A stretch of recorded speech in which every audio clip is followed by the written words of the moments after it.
इसने भगवान को नहीं छोड़ा महाराज, तो हम और आपकी गिनती ही क्या जाए। इसने भगवान को नहीं छोड़ा। कहते हैं ना कि एक बार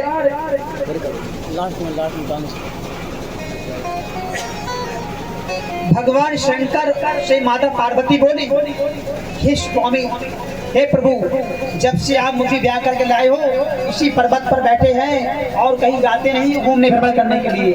ये दुनिया कैसी मुझे मैंने कहीं देखी नहीं है। तो भगवान कहते हैं, देखो देवी, ये चक्कर मत पड़ो आप। ये दुनिया में सब प्रकार के लोग हैं। सबसे पहले तो जो है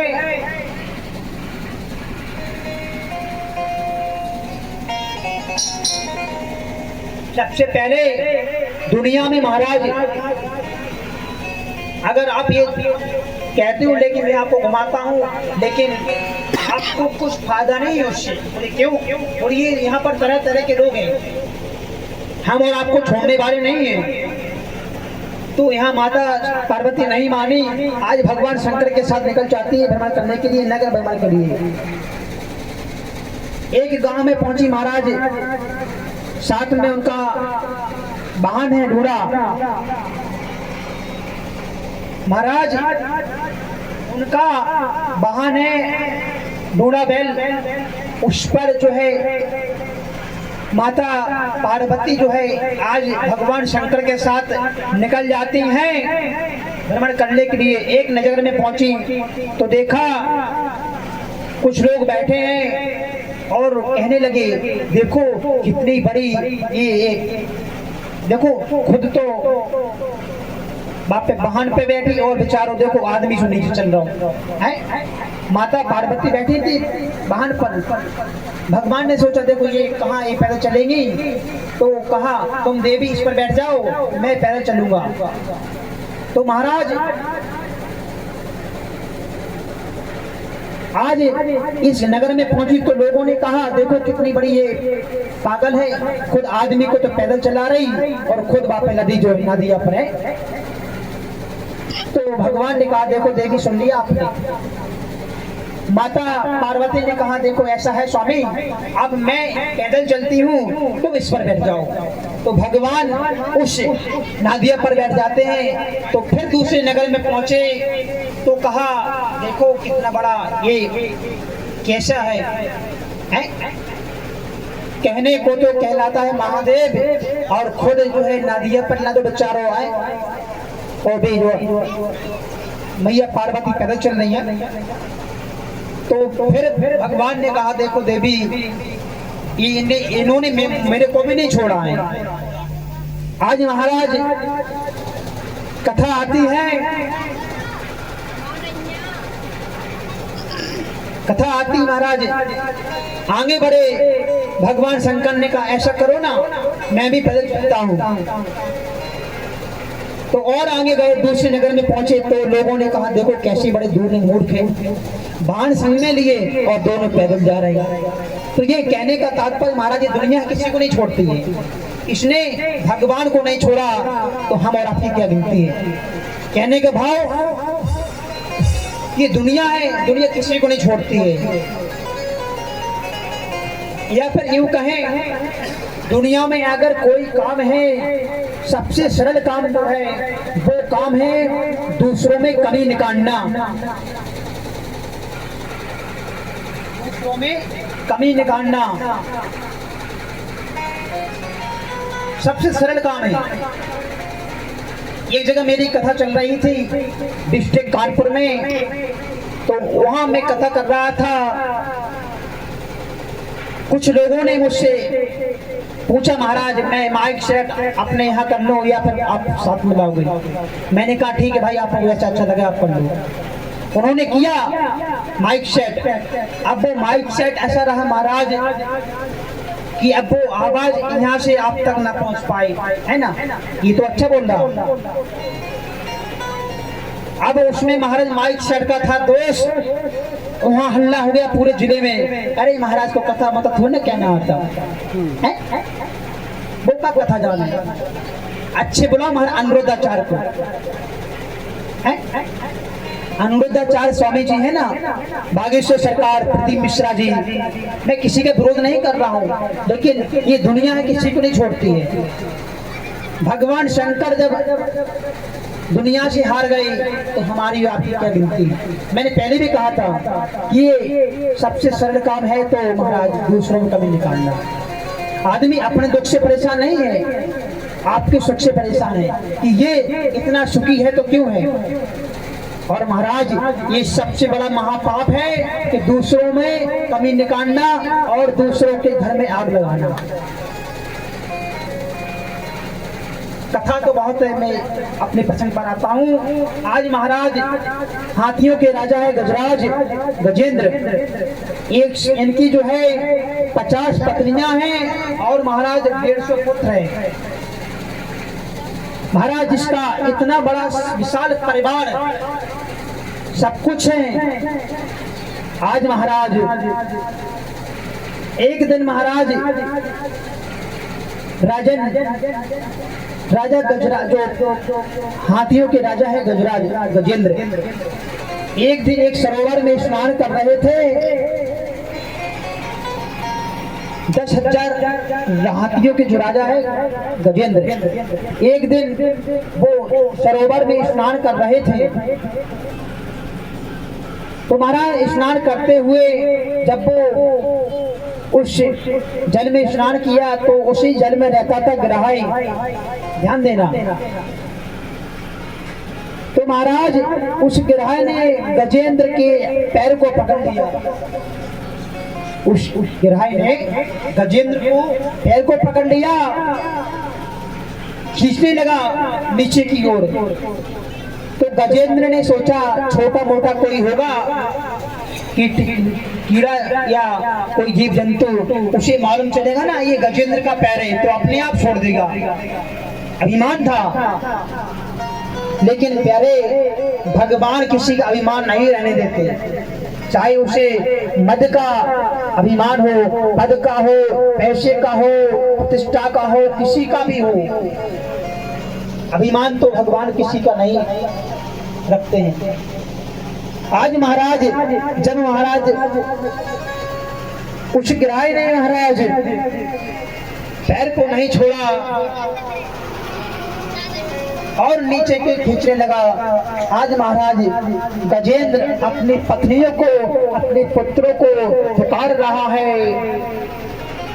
आज महाराज सभी पत्नियां आ जाते हैं गजेंद्र की और पुत्र आ जाते हैं, सभी गजेंद्र को खींच रही है ऊपर की ओर। लेकिन महाराज इतना डूब चुका था, गजेंद्र इतना डूब चुका था, उसकी सूंड जो है केवल महाराज सूंड बची है तिल की समान, केवल और केवल तिल की समान सूंड बची है। उसी सूंड से हमारा सभी पत्नियां खींच रही हैं। जब महाराज वो खींचने में नाकामयाब रही तो आज महाराज एक एक करके सभी पुत्र उन्हें छोड़ करके चले जाते हैं।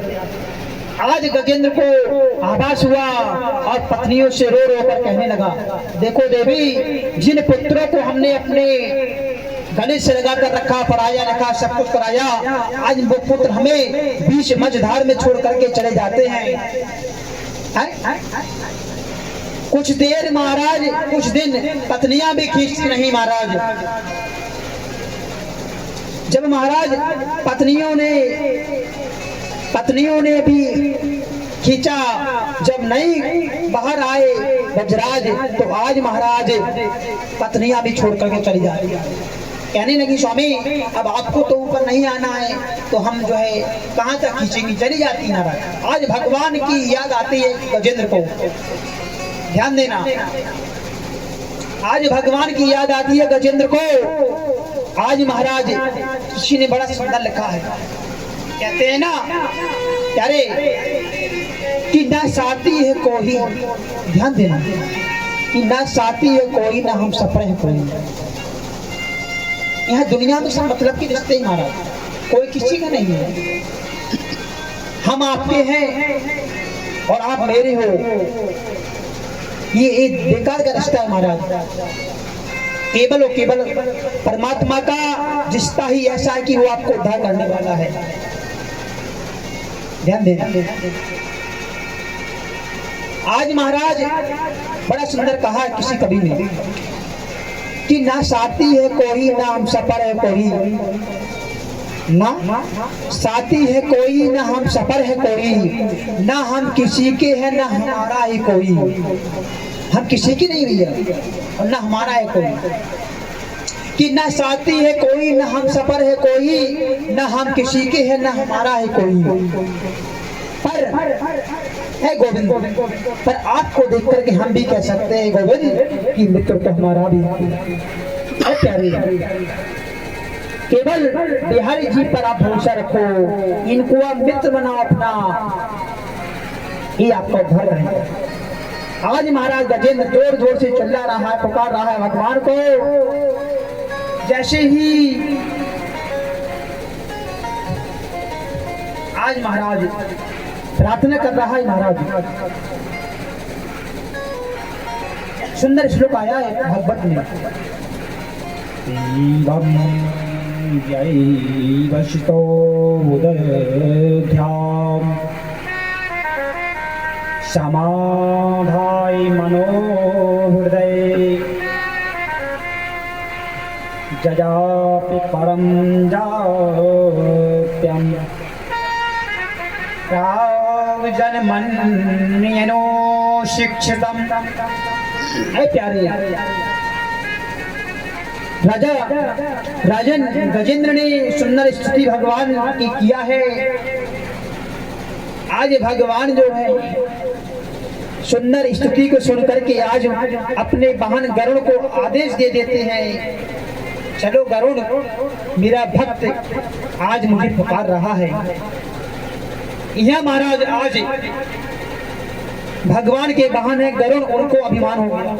क्यों कि आज मेरे सिवाय आप भगवान को कौन ले जाएगा। लेकिन उन्हें ये पता नहीं है प्यारे कि वो भगवान को नहीं ले जाते हैं, भगवान उनको ले जाते हैं।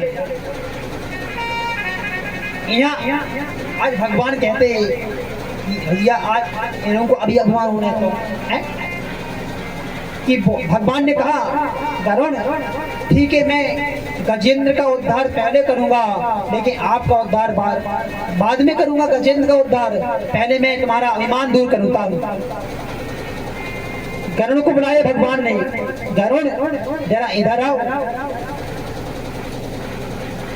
भगवान ने कहा गरुड़ जरा थोड़ा झुक जाइयो। जैसे गरुड़ के पीठ पर भगवान ने एक कन्नी सी उंगली रखी और कहा गरुड़ तुम जरा मुझे उड़कर दिखाओ, गरुड़ तुम जरा मुझे उड़कर दिखाओ। आज महाराज गरुड़ पंख फड़फड़ाते हुए पसीने पसीने हो गए महाराज, लेकिन उड़ नहीं पाए। भगवान कहते हैं गरुड़ तुम क्या सोचते हो, तुम मुझे ले जाते हो, मैं तुम्हें ले जाता हूं तुम मुझे नहीं ले जाते हो।